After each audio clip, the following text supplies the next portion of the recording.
I'm in the dock and it's the evening and I'm sitting in a car. I wanted to share with you a very quick pro tip that I've got, which is make the most of your dead time. Make the most of your dead time. Now, there's lots and lots of times during the day and the evening where, there's just time when nothing's happening. Maybe you're waiting around. Maybe you've got a few minutes here and there. What I've found is if you can be ready for those dead times and you can have something constructive to do, something effective to do, and you can fill that time up consistently and do that, even if it's little bits here and there, it will make a massive difference to you. So right now, I'm just waiting in the car. I've got, I think, probably about 15 minutes or something. So I've just pulled out the laptop. I've got some work that I need to finish. It's like 7 in the evening.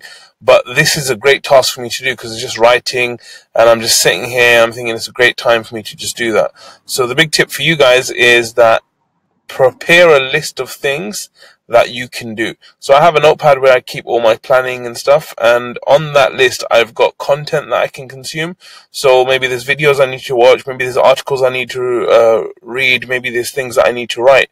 And then what I do is that when I get to a dead moment, I open that up and then I spend time on that thing. And of course, if you're going to be away doing nothing for a long time, then you can always take your laptop. The other tip that I'll give you is that maybe keeping a book. So I've got a book in my car, so whenever there's no laptop or nothing else, I can just read a book as well. So, of course, the last thing is you can always think.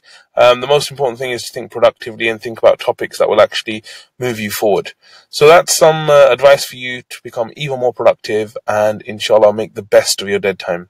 JazakAllahu khair. Assalamu alaikum wa rahmatullah.